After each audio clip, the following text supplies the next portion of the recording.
Hi everyone, and welcome back to Revolutionary War Rarities, the podcast from the Sons of the American Revolution, Season 3, Episode 15, entitled Our Fighting Founders. My name is Jim Griffith. Although it is frustrating to watch the disagreements between the political parties in the United States, this is certainly not without precedence. Now, obviously, the most significant time of disagreement in our history would have been during the Civil War. However, I think many people have an impression that our Founding Fathers were a tightly knit group of men who naturally moved in unison.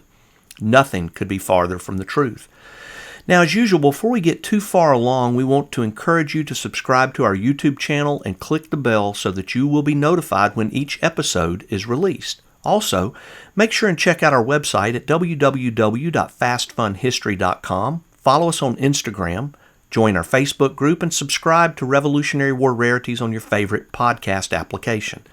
Now let's get started. As always, none of our episodes are intended to comprehensively cover any topic, as that would be impossible to do in our standard 8 to 10 minutes. So we always want each of you to reference our show notes and dig deeper into each of our subjects. Now, one of the more famous John Adams quotes refers to the difficulties of declaring our independence as 13 clocks striking together. Achieving this unity was no small task. Arguments within the Continental Congress were fully as spirited as some of the arguments that we see today.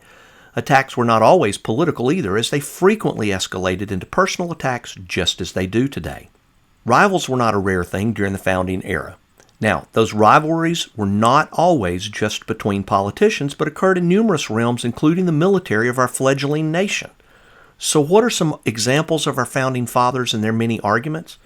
Well, most individuals are aware of the Aaron Burr-Alexander Hamilton duel, where sitting Vice President Aaron Burr killed past Secretary of the Treasury Alexander Hamilton. The deterioration of that friendship began in 1791 when Burr was running against Hamilton's father-in-law, Philip Schuyler, for the New York State Senate. Aaron Burr won that election, and Alexander Hamilton spent much of the rest of his life opposing Aaron Burr and working to secure his defeat whenever possible. Aaron Burr blamed his defeat in the New York governor's race on Alexander Hamilton and demanded an apology. Hamilton refused to apologize, and Burr demanded a duel. Aaron Burr killed Alexander Hamilton in that duel.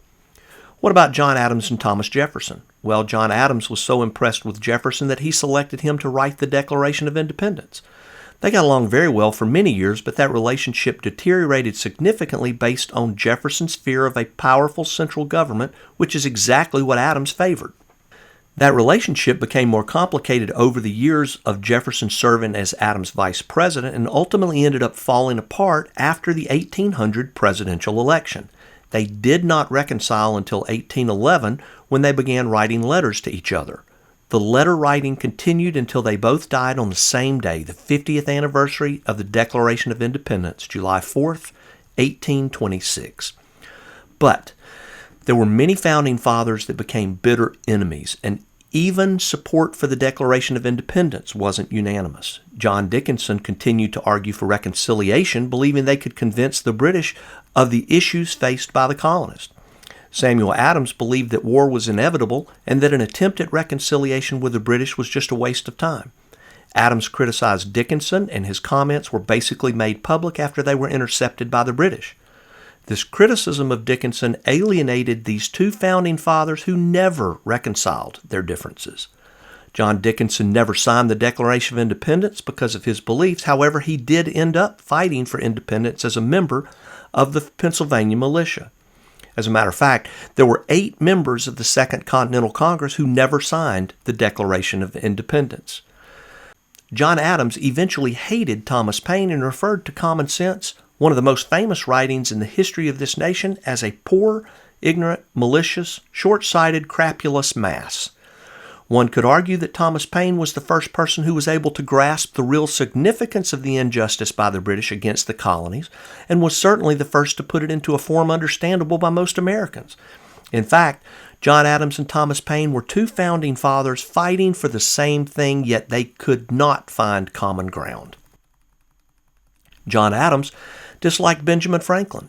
Benjamin Franklin disliked Arthur Lee. Arthur Lee disliked Silas Deane. Samuel Adams had a major falling out with John Hancock, and their relationship deteriorated after the signing of the Declaration of Independence. Many people consider George Washington as a perfect individual and the only man who should be president, but he ended up having many enemies in the military and political realms. This list of enemies included Charles Lee, second in charge of the Continental Army, Horatio Gates, Thomas Paine, and numerous others. There was a plot to kill Washington by one of his own guards. So there were scandals and fights, longtime friendships lost, morality questioned, jealousy, missing money. There were political fights from people with opposing positions not unlike today. People with similar positions coalesced toward each other just like our political parties that exist today. And even though some of the examples provided in this episode occurred after the Revolutionary War, many founding fathers fought many verbal battles among themselves at a time when unity was absolutely required. They had to figure out how to merge 13 different colonies into a single country, yet had very fundamental disagreements on just how to accomplish that task. There were arguments over slavery, appropriate representation of vastly different populations, banking and finance, strong versus weak central government, the role of the states, the structure of government, religion, fundamental liberties, and ultimately, how to fund every bit of this.